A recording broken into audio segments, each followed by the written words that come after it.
Salut tout le monde, ravi de vous retrouver pour cette nouvelle émission sportive. Il sera question d'aviron avec nos deux premiers invités, Alexandre et Corinne du club de l'aviron de Nyon. Alexandre Luguimbul, membre du comité, et Corinne Raymond, vice-présidente du club de l'aviron de Nyon. Bienvenue à vous.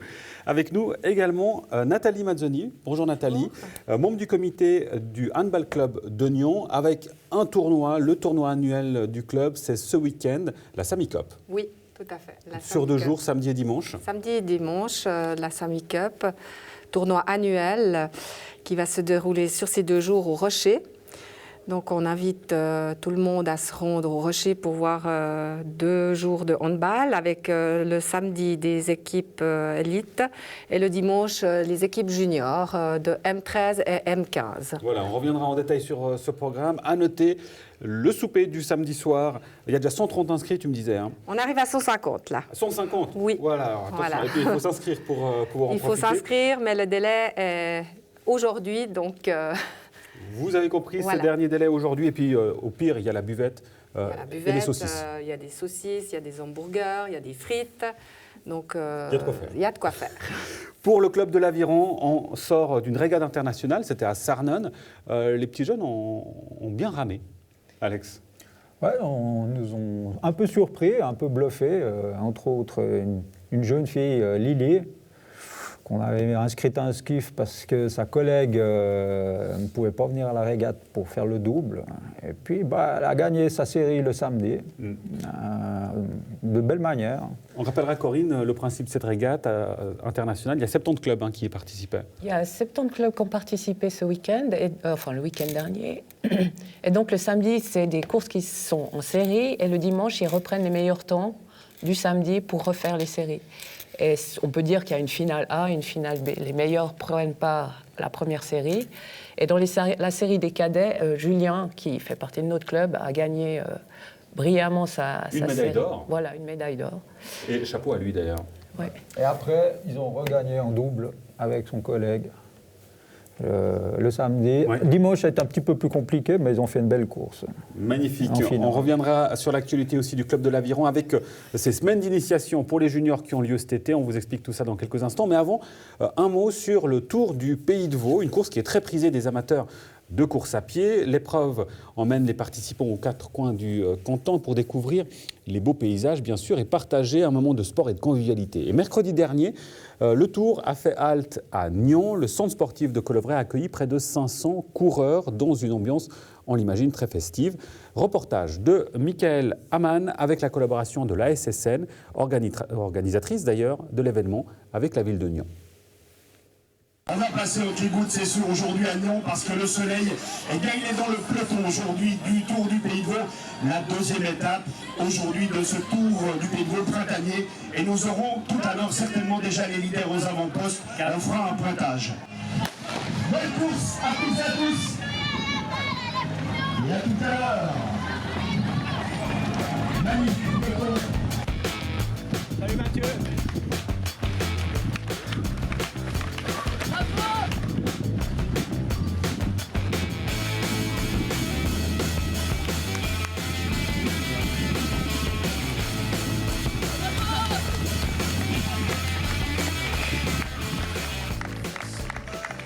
Le 743. Victoire de Valentin Friedlands il y a quelques instants, 27-23. On a bien sûr Valentin Friedlands qu'on ne présente plus, qui a gagné et qui est devant des garçons comme Antoine Grandjean, comme Antoine Heinz, le régional de l'étape. Ce sont vraiment des coureurs confirmés. On a de très très bons athlètes qui viennent régulièrement sur les étapes du Tour du Pays de Vaud. Bien sûr, on a Laura Rebec cette année qui est la marraine d'ailleurs de cette édition du TPB printanier qui s'est imposée aujourd'hui devant Sandra Hannen-Lamar. Ah oui, c'est 30 minutes le temps de référence. C'est surtout bien monsieur et madame tout le monde parce que c'est vraiment des gens qui prennent énormément de plaisir à participer à ces courses régulières et ils ont un tel plaisir à être sur la ligne d'arrivée et à partager ces émotions que nous on doit leur faire aussi rendre cette émotion à eux et c'est eux qui le méritent. C'est des grands coups de chapeau à ces monsieur et madame tout le monde. Ski est premier, Pierre-Alain Froissart qui termine à l'instant même 15e et vainqueur dans sa catégorie. Ça vide la tête, ça fait du bien, mais pas que la course à pied, l'activité physique en général. Et la course à pied, c'est vrai que de se retrouver dans les bois, dans la nature, après une journée bien occupée, ça ça fait réellement du bien au corps et à l'esprit. Qui a dominé cette côte, Valentin? Comment ça s'est passé aujourd'hui? 9h15, bien sûr. Au terrain de foot du bateau. Ça fait du plaisir, mais c'est quand même dur. Ça vient toujours plus dur avec l'âge. Je crois qu'il y a eu plus de 500 participants pour cette 131e étape du Tour du Pays de Vaud. 3e année consécutive à Nyon. C'est bon pour la renommée d'une ville, mais pour nous c'est aussi important de faire bouger les gens, de faire courir les gens. Le sport pour tous, c'est une des missions aussi, une des plus importantes du service des sports manifestations de maintenance de la ville de Nyon. Donc d'accueillir, de coordonner et d'organiser ça en collaboration avec la SSN est une fantastique opportunité pour la ville de Nyon. Je suis en Suisse, mais là je continue à préparer la... Je suis surpris qu'ils arrivent à trouver un parcours si sympathique, si bien, juste là autour. C'est vraiment très très agréable. Malgré le fait qu'on est nombreux, il n'y a aucun problème. Même au départ, ça se disperse très rapidement et on est très peu gêné par les autres concurrents.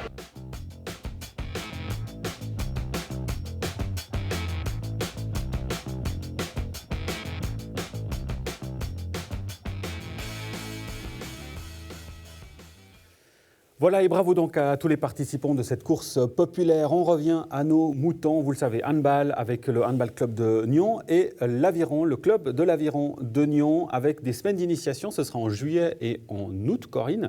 Oui. Une semaine entière pour pouvoir découvrir l'aviron. Absolument, donc ça va se dérouler du lundi au vendredi, le matin, de 8h30 à 10h30. Et ces semaines permettront aux jeunes de 12 à 15 ans de voir ce que c'est l'aviron, d'avoir une initiation. Donc on commence par les machines à ramer, après on va sur l'eau un maximum. Évidemment, ça dépend du temps et du vent, de la météo. J'avais demandé s'il fait mauvais, qu'est-ce qui est prévu ? Alors, on essaie de toujours montrer aussi ce qu'on fait quand on ne peut pas aller sur l'eau, parce que, étant donné que c'est un sport de plein air et on est tributaire des conditions météo, on fait aussi de la course à pied, on fait sur les machines à ramer, on fait aussi de la musculation, donc on peut le montrer un peu l'ensemble de ce qu'on fait comme travail durant l'année pour un junior. Ces semaines, il y en a deux. Hein. La première semaine, c'est du 10 au 14 juillet et la seconde du 7 au 11 août. Voilà. Avec, si je ne dis pas de bêtises, des frais d'inscription de 120 francs pour la semaine. Ouais. Alexandre, ces petits jeunes, à quel âge est-ce qu'on peut participer à ces semaines d'initiation ? 12 ans, les plus jeunes. Après, on ne peut pas prendre beaucoup plus jeunes parce que malheureusement, c'est du matériel qui est assez lourd. Donc, s'ils sont trop petits, ils ont les rames qui leur arrivent à la hauteur du museau. Et puis, c'est quand même un sport assez rigoureux au niveau discipline. Et, 12 ans, c'est bien. 12, 13 ans, 14 ans, c'est l'idéal pour commencer. C'est un sport assez rigoureux au niveau de la discipline, c'est-à-dire au niveau de la discipline, ce mouvement est assez répétitif. Il faut suivre. Il faut suivre. Et puis, souvent, les jeunes, ils ont peut-être quoi ? On a un créneau de 5-10 minutes de concentration à disposition. Puis après, ça part dans tous les sens. Donc, il faut gérer ça, jouer avec ça pour pas que ça les lasse. Et puis, si on commence trop jeune, c'est compliqué. Il faudrait des bateaux adaptés à leur taille, tout. Ce qu'on n'a pas, parce que pas assez de place pour stocker du matériel supplémentaire. Ah, la question des infrastructures. On y touchera un mot dans quelques instants à ce sujet-là. Nathalie, je crois savoir que toi, c'est une famille de handballeurs chez toi. Oui, voilà. Le mari non, pas moi, mais ma fille en a fait et mon fils en fait depuis l'âge de 6 ans. Et qui c'est qui a donné le virus ? C'est le papa ? Ça doit être le papa. Forcément. Oui, forcément. La Sami Cup, donc 22e Sami Cup, oui. Qui a lieu donc ce week-end. Pourquoi Sami Cup ? Alors, la Sami Cup a été baptisée sur l'idée de mon mari, car nous avons Samuel Schlappard, qui était donc journaliste sportif pour le quotidien La Côte, qui nous a quittés en décembre 2014. Et sur l'idée de mon mari de baptiser la Sami Cup avec l'accord de son épouse. Pour lui rendre hommage. Pour lui rendre un hommage. Donc, et puis, on a gardé donc, le terme Sami Cup pour notre tournoi annuel. Et donc, ce samedi et ce dimanche 10-11 juin, à la salle du Rocher à Nyon, entrée libre. Au-delà, on l'a évoqué, de la buvette et des grillades, il y a évidemment des matchs, un tournoi, le samedi et le dimanche. Quel type d'équipe est-ce qu'on va pouvoir voir jouer ? Alors, le samedi, donc, il y a 6 équipes femmes Et il y a 6 équipes hommes. Le tournoi démarre à 8h30 et se terminera à 18h50. Il n'y a pas de finale, c'est un classement. Et le dimanche, on a également les juniors 13 avec 5 équipes et les juniors M15 avec 5 équipes. Là, on démarre un petit peu plus tard, à 9h, suite aux événements du samedi soir avec le grand souper. On prévoit les restes de la fête de la veille. Voilà, exactement. Okay. Et puis, donc, il se terminera à 17h le dimanche pour clore ces 2 beaux jours avec le soleil qui nous attend. Là, a priori, ce week-end, ce ne sera pas le même temps qu'on a vu dans les images pour l'étape du Tour du Pays de Vaud. Là, ce sera grand soleil qui est attendu, plus de 30 degrés. Ce tournoi, donc 22e édition, je l'ai dit, ça représente quoi pour le club? De la visibilité, bien sûr. La visibilité, ça représente de clore la saison, de bien clore cette saison avec toutes les équipes et surtout ces 2 jours conviviaux où les parents se retrouvent avec les juniors aussi, les amis. C'est une façon de faire la fête pour cette année de handball. Et à l'Aviron, on sait faire la fête comme les handballeurs? Sur l'Aviron, justement, on évoquait le côté discipline de l'Aviron. Quels sont les points forts de ce sport par rapport à d'autres, au-delà peut-être de la discipline qui pourrait peut-être pour certains être un point faible d'ailleurs? Les points forts, je ne sais pas, tu veux me parler peut-être les points forts de l'Aviron, déjà il faut aimer dehors. Hein. C'est un sport de glisse. Il développe harmonieusement le corps parce qu'on utilise les jambes, les bras et le dos. Donc au niveau physique, c'est un excellent sport. Et puis... la concentration. La concentration, ça développe la concentration. Quand vous montez sur un bateau d'aviron, vous devez penser à votre mouvement, vous ne pouvez pas penser à ce que vous avez fait pendant la journée. Votre bateau, il ne va pas avancer si vous êtes en train de penser à plein d'autres choses. Donc vous devez penser à ce que vous faites, vous êtes là. C'est l'idéal pour vider la tête, justement. Oui. Comme beaucoup de sports d'ailleurs. On voit ces images, il y a plusieurs formes. Hein. Là, c'est seul, on peut être à 2, ça va beaucoup plus loin aussi. Il peut y avoir beaucoup de à 4, à 8. Oui, tout à fait. Donc, mais à Nyon, on n'a que des bateaux dits en couple, où le rameur a 2 rames dans les mains, une dans chaque main, parce que il fallait faire un choix. On ne peut pas tout avoir dans nos locaux. Et l'avantage, c'est qu'on peut faire du skiff en solo, en double, et à 4. Puis on peut combiner, si on est 5, ça fait un skiff, un 4. Si on est 6, un double, un 4, etc., etc. Tandis que si on prend des bateaux en pointe, vous êtes obligé d'être en 2, les 2 là. Puis à 3, le pauvre, le 3e, qui ne sait pas faire du skiff, il est un peu embêté. Donc voilà. Et qu'est-ce que tu réponds à Alex ou Corinne, un jeune qui dit « Moi, je veux faire de l'aviron, mais je vais être celui qui crie ». Le barreur, pourquoi pas, il y en a beaucoup qui ont commencé comme barreur avant de devenir rameur. Hein, donc, non, c'est un bon début. Alors là, on peut les prendre plus jeunes.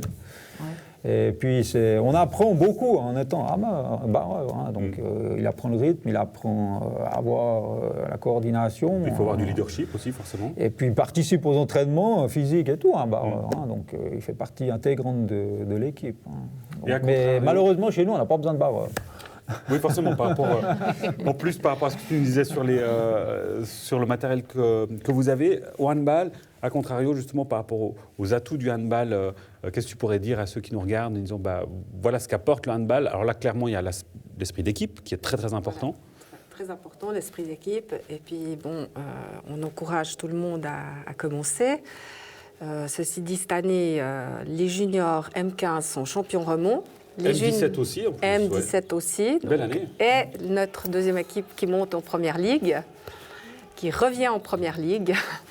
Et on espère que les jeunes qui sont dans les M13, M15, M17, ils ont un bon potentiel pour rejoindre et de rester en première ligue. Bien sûr, surtout. Et puis ça leur permet d'avoir un objectif. Ils voient les plus grands arriver là où ils en sont, c'est clair que ça motive, forcément. Oui, là, exactement. Ils sont d'ailleurs, surtout les juniors M15, M17 viennent voir la 2e ligue, qui sont montés en première. Ils sont là avec les parents. Il y a vraiment un lien familial au handball club qui est fort. Oui, puis on le voit d'ailleurs dans les matchs, on a suivi quelques-uns. Il y a présence du public Oui. qui est un joueur supplémentaire finalement, ce qu'on dit souvent. Voilà, exactement. Ouais. L'esprit d'équipe qui ne va pas seulement sur le terrain, mais au-delà avec le public. Même dans les gradins. Même dans les gradins, justement. Voilà. Corinne et Alexandre, ça a été évoqué par toi, Alexandre, tout à l'heure, la question des infrastructures. Au Club de l'Aviron de Nyon, comment tu vois l'avenir par rapport à ces soucis ?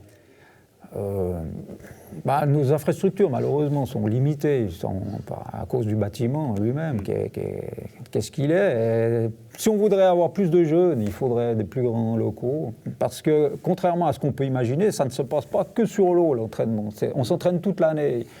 Et on a beaucoup d'entraînements à terre, à peu près au moins le 50%. Donc musculation, ergomètre, gymnastique. Et si on veut arriver en régate comme Julien pour gagner, il faut s'entraîner tout l'hiver.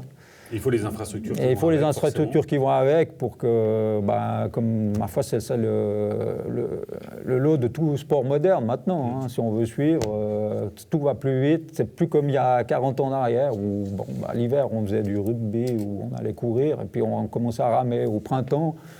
Et puis ça se passait bien en régate. Maintenant, ça s'est terminé. C'est dû à quoi ? C'est dû à une professionnalisation aussi de ce sport ? Aussi, oui.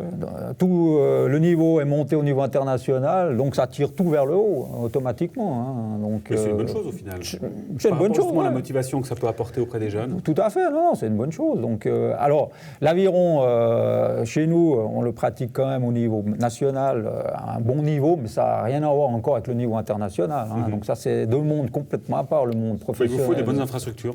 Mais il nous faut des bonnes infrastructures pour amener les jeunes en régate les week-ends. Pour passer tout un week-end sous la pluie, il vaut mieux être bien préparé, quoi. Naturellement. On le rappelle, c'est semaine d'initiation pour le Club de l'Aviron de Nyon. C'est première semaine du 10 au 14 juillet. La seconde, c'est du 7 au 11 août. Des entraînements qui ont lieu le matin entre 8h30 et 10h30. C'est juste. Avec un accompagnement, il y a combien de personnes en fait qui peuvent participer ? On prend 8 jeunes, parce qu'on est 2 moniteurs. Chaque moniteur s'occupe de 4 jeunes. Comme ça, on arrive bien à les encadrer et puis à leur expliquer comment ça se passe. Et il y a des places encore ? Parce oui, que j'annonce en fait ces cours. Oui, il y a des places. Il y a pas de problème. Il y a des places. 120 francs donc la semaine pour ces cours d'initiation à l'Aviron. Et donc le handball, on va le rappeler ce week-end, le tournoi la Sami Cup, 22e du nom. Voilà. Ça a lieu au Rocher. Au Rocher, à Nyon, avec buvette, grillade et donc le souper du samedi soir. Attention, il faut s'inscrire, c'est encore jusqu'à ce soir, nous disait à l'instant Nathalie. Et il y a déjà 150 inscrits, du beau temps qui est annoncé. Que veut le peuple ? Franchement. C'est parfait. Allez, tout bon à vous, bonne suite, bonne continuation. Puis bel été, d'ores et déjà, sur le lac où on sale. Merci à vous de nous avoir suivis. Vous le savez, on se retrouve la semaine prochaine pour un nouveau numéro de NRTV Fait son sport. Tout bon, à la semaine prochaine. Ciao.